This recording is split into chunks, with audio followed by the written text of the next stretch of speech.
ज्ञानेश्वर जी महाराष्ट्र से। राधे राधे महाराज जी। महाराज जी, भजन कहाँ साधक का खर्च होता है और साधक भजन बचाने के लिए क्या सावधानी रखे? देखो, यदि भगवान की शरण में साधक है हृदय से और हर कर्म भगवत अर्पण करता है, कृष्णार्पणम वस्तु, तो उसका फिर सरकारी खजाने से काम चलता है, उसका भजन नहीं करता।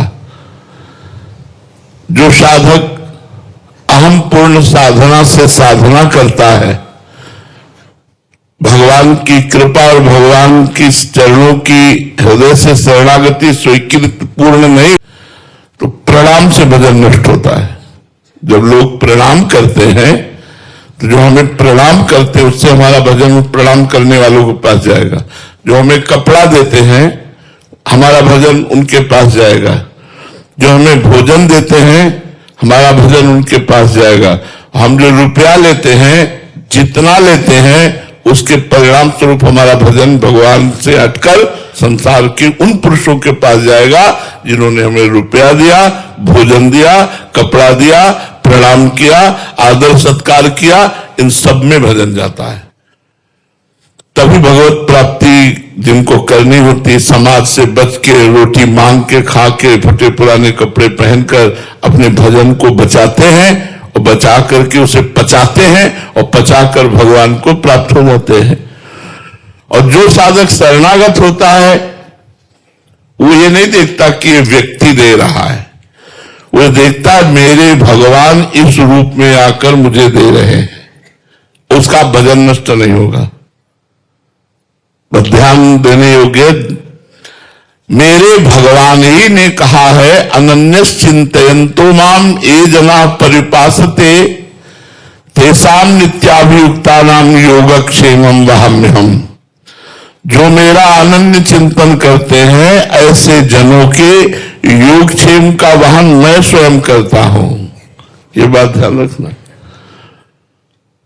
जो निरंतर भगवान की शरण में रहकर भगवान का चिंतन करता है, उसे चाहे रुपया दो, पैसा दो, भेंट, कुछ भी, जो प्रणाम नमस्कार सब आपको तो मिलेगा उसका लाभ, लेकिन उस संत का कुछ भी नहीं जाने वाला, क्योंकि वहां योगक्षेमम वहाम्यहम् भगवान के वचन है।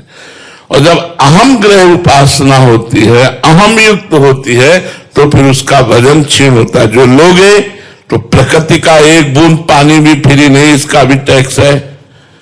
एक बूंद पानी भी प्रकृति का फ्री नहीं, इसलिए प्रकृति का उतना ही प्रयोग करो जितनी तुम्हें आवश्यकता हो, नहीं तुम्हारे पुण्य नष्ट हो रहे हैं। हमारी टोटी खुली है पानी की, तो व्यर्थ में खुली मत रखो, वो किसी के काम आएगी। अगर व्यर्थ में आप पानी ले रहे हो तो टैक्स लग रहा है, आपका भजन कट रहा है, आपके पुण्य नष्ट हो रहे हैं।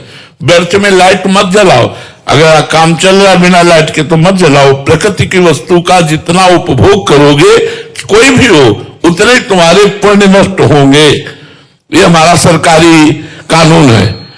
जितना प्रकृति का भोग करोगे उतने पुण्य नष्ट होंगे, और फिर पाप आएगा तो वही प्रकृति दंड देने वाली बन जाती है, वही फिर हमें महादुख देती है।